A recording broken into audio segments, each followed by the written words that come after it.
ये आ रही है कि लव अफेयर के चलते अर्चना तिवारी गायब हुई थी और गायब होने से पहले अर्चना ने एक नया मोबाइल फोन खरीदा था। सूत्रों के हवाले से मिल रही है जानकारी और अर्चना ने शुजालपुर के एक शख्स से कॉल की थी और बात हुई थी उसकी, और बताया जा रहा है कि इसी शख्स के साथ उनका प्रेम संबंध था।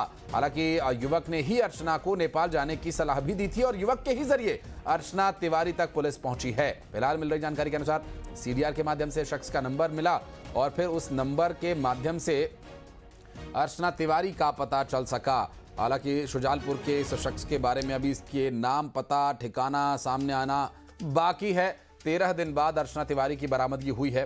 तो इस पूरे मामले में लव एंगल की बात जो कही जा रही थी, शैलेंद्र हमारे सहयोगी इस वक्त हमारे साथ जुड़ गए, उनसे बात करेंगे। शैलेंद्र, शुजालपुर के उस शख्स का नाम क्या है, पता ठिकाना क्या है, क्या वो करता है, कब से अर्चना के संपर्क में, क्या इन सवालों के लिए अभी कुछ और इंतजार करना होगा?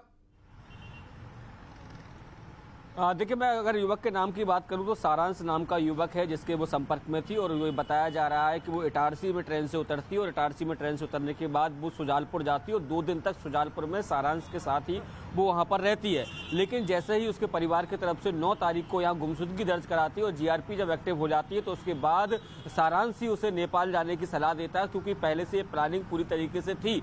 यही कारण है कि उसने अपना फ़ोन जो है वो ट्रेन में छोड़ दिया था, एक नया फ़ोन और सिम कार्ड इंदौर से खरीदा था और उसको लेकर वो दिल्ली और दिल्ली के बाद नेपाल के लिए रवाना हो गई थी। लेकिन पुलिस ने अर्चना तिवारी को जो पुराना फ़ोन था उसका सीडीआर जब खंगाला तो एक नंबर पर जो लगातार बात हो रही थी वो सारांश का नंबर था। जब पुलिस सारांश तक पहुंची और उससे जब पूछताछ की तो उसने बताया कि किस तरीके से अर्चना तिवारी यहाँ आई थी और यहाँ के बाद वो दिल्ली और दिल्ली के बाद अब वो आगे निकल गई है, और उसी इनपुट के आधार पर, उसी ब्रेक थ्रू के आधार पर पुलिस ने उसे बरामद किया है। ये बड़ी जानकारी जो है वो जीआरपी के जो सूत्र हैं वो हमको बता रहे हैं। जानकारी ये भी लग रही है कि सारांश उसके साथ नहीं गया था, केवल उसने प्लानिंग जरूर की थी किस तरीके से वहां पर उसको पहुंचना है। हालांकि जो लखीमपुर खीरी के पास से जहां बरामद हुई वहां पर एक युवक के साथ होने की जानकारी भी लगी थी। आखिर वो युवक कौन है इस बात का अभी पता नहीं लग पाया है। इसके साथ ही जिस तरीके से राम तोमर का जो कनेक्शन जुड़ा था ग्वालियर से, ये पता चला था कि राम तोमर की तरफ से ही उसका टिकट जो है वो इंदौर से कराया गया था। तो हालांकि राम तोमर को वो लेकर हिरासत में लिया गया था, उससे भी तमाम पूछताछ की गई थी। हालांकि राम तोमर ने साफ ये कहा था कि अर्चना तिवारी को वो नहीं जानता है, उसका एक दोस्त राजावत है, उसके थ्रू उसका टिकट किया गया था।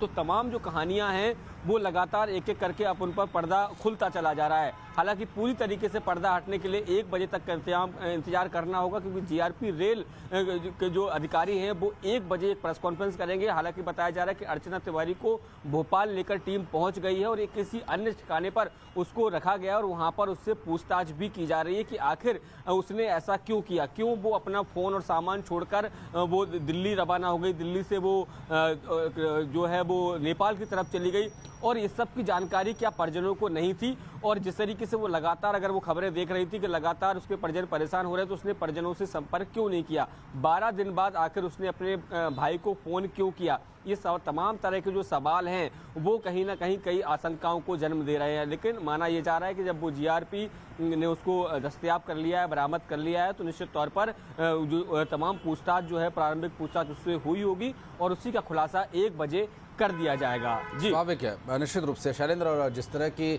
जो कड़ियां जुड़ी उनसे ये स्पष्ट हुआ, और इस बात की आशंका पहले भी जताई गई थी कि राम तोमर का हो सकता है कि ऐसा भी कोई कनेक्शन हो कि किसी के द्वारा करवाया गया टिकट हो, तो उससे भी कड़ी कहीं ना कहीं जुड़ी। लेकिन जो अब तक सूत्र बता रहे हैं शैलेंद्र, उसमें ये बात सामने आ रही है कि शुजालपुर में स्थित जो सारांश आपने बताया उस शख्स से ही पुलिस का संपर्क हुआ और उसी से अर्चना के बारे में जानकारी भी मिली। बिल्कुल बिल्कुल। देखिए, जो अर्चना तिवारी का जो मोबाइल है उसका सीडीआर जब निकाला गया तो उसमें एक एक करके लगातार जो है कई बार सारांश से बात होना अर्चना तिवारी की पाया गया, और यही कारण है कि पुलिस ने सारांश तिवारी को पूछताछ के लिए बुलाया और उसी पूछताछ में ही इस बात का पता चला कि वो दिल्ली की तरफ गई, और यही कारण है कि उसी इनपुट के आधार पर जीआरपी ग्वालियर को दिल्ली रवाना किया गया था। लेकिन जब वो वहाँ पहुँचते तो पता चलता है कि वो वहाँ से 1 दिन पहले ही मूव कर चुकी है। और ये बताया ये भी जा रहा है कि सारांश के नंबर से ही जीआरपी पुलिस ने अर्चना तिवारी को फोन भी लगवाया था और उससे बात भी जो है वो सारांश ने की थी। हालांकि इस बात की जानकारी अर्चना तिवारी को नहीं थी कि सारांश जो बातचीत कर रहा है वो पूरी पुलिस की अभिरक्षा में या पुलिस की निगरानी में ये बातचीत कर रहा है। तो सारांश से बात कराई थी, उससे पूरा पता पूछा गया था कि आखिर वो कहां पर है, और उसी इनपुट के आधार पर जो भारत नेपाल का बॉर्डर है वहां से अर्चना तिवारी को बरामद किया गया। ये जानकारी जो है वो सूत्रों के हवाले से लग रही है। तो सारांश तिवारी और अर्चना जो समाप्त कीजिएगा, सारांश और अर्चना तिवारी बिल्कुल। अब आप नजर बनाए रखिएगा शैलेंद्र, आगे डिटेल्स जो भी आती हैं प्रेस कॉन्फ्रेंस के दौरान क्या बातें रखी जाएंगी, उन सभी विषयों के बारे में और विस्तार पूर्वक जानकारी के लिए फिर हम आपका संपर्क करेंगे आपसे। बहुत बहुत शुक्रिया फिलहाल आपका इस